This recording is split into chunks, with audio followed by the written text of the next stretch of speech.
Hello, welcome to our Dunn County budget video. Our goal at Dunn County is to provide accurate information and to be transparent with the residents. One item that is important to the county and its residents is the Dunn County budget. We know if you aren't a finance guru, trying to understand the county budget can be tricky. This video will break down how the budget process works. We will discuss and explain the general fund balance, general obligation debt, the levy, and where that money goes. We hope this gives everyone a better understanding of where the tax dollars go. Each November, the Dunn County Board of Supervisors meets to pass the next year's Dunn County budget. The entire budget process from start to finish takes almost an entire year. When approved, it gives Dunn County staff the ability to spend money in the areas the board has approved. This budget is good for all goods and services that the county provides. Did you know some services are even required by state law? The county does get some help paying for certain services with state or federal funding. So let's dig right into the information. The county budget is just like a household budget, just a bit bigger and more complex. Like any household, the county needs to consider the current financial situation and determine where the budgeted money can be spent. The county budget has three main areas of importance: the general fund, general obligation debt, and the levy. Don't worry, we'll explain what those are. So let's start with the levy. So the levy is kind of like the yearly salary for the county. It's the amount of money the county will take in during the year from the property taxes. The county sets the levy, but the annual increase is limited by state law. The state law limits to the levy is related to the new construction of homes and businesses.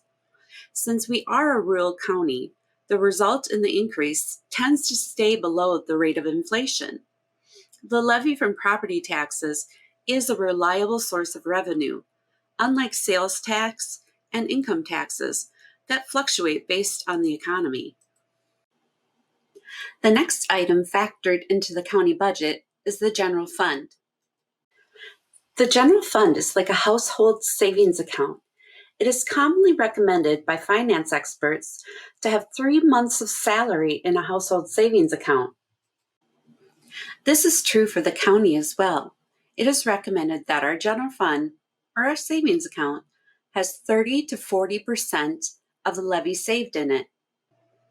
So what is general obligation debt?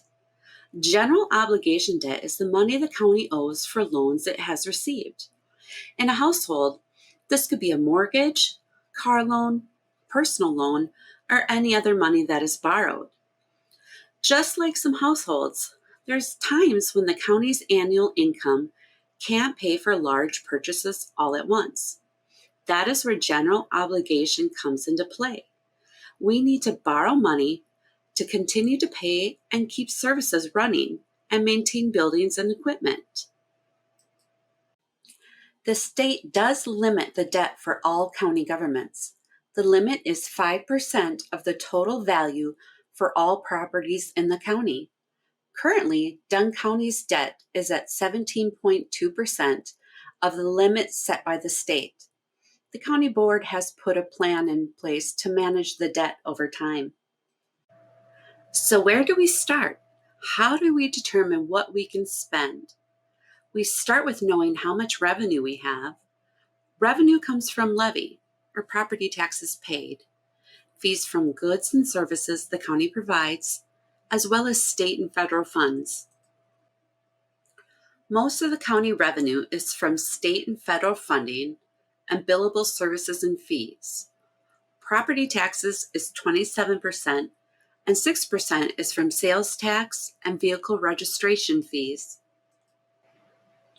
The fees from the Neighbors of Dunn County, our skilled nursing facility, are paid for by the residents of that facility. Those account for over half of what the county receives in fees. As I mentioned earlier, the budget process starts in February and concludes in November when it is adopted by the county board. In between that time, each department is responsible for determining their revenue and what their projected expenses will be for the next year. This chart is a breakdown of the total expenses by each department. Some of the largest departments are heavily funded through state and federal funding or fees. In the case of the neighbors of Dunn County, it is completely funded by user fees. If you remember from before, property taxes only make up 27% of the total revenue. To get an understanding where your local property taxes go, we can look at how much county levy is used to support different county operations. This chart is a breakdown of where county property taxes are used. You can see the largest portion of local property taxes goes towards the sheriff's department, debt payments, and the highway department. You may have noticed Human Services and the highway department have the largest budgets, but do not account for the largest amount of local property taxes. Both departments receive a large amount of funding from the state.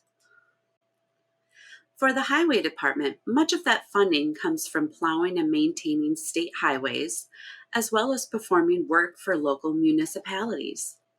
Additionally, large highway projects receive state and federal match funding, with the state matching up to 60% of all local funds.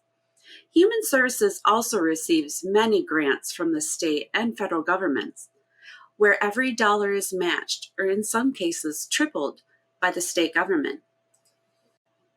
The budget process includes so many people, from the department heads to the finance department, the county manager, the executive committee, and the county board. There's a lot of time, effort, and consideration taken when planning and balancing the Dunn County budget with the revenue we receive. The budget is taken to the county board at the November meeting. In order to finalize the budget, resolutions need to be passed. The first is to approve next year's county budget. This will give the county authority to spend the revenue it takes in. The second resolution is to set the levy, and the third is to approve the ability to borrow funds. Once all resolutions pass, the budget is set, and everybody gets to take a break for 2 months before the process starts all over again. That was a lot of information in a short amount of time, but you can look on our website and find all of the Dunn County financial and budgetary information. If you have any questions or concerns, you can reach out to the County Board Supervisor for your district. We hope this video helped and you understand the county budget process a little more and all the work that goes into it. Thanks for watching.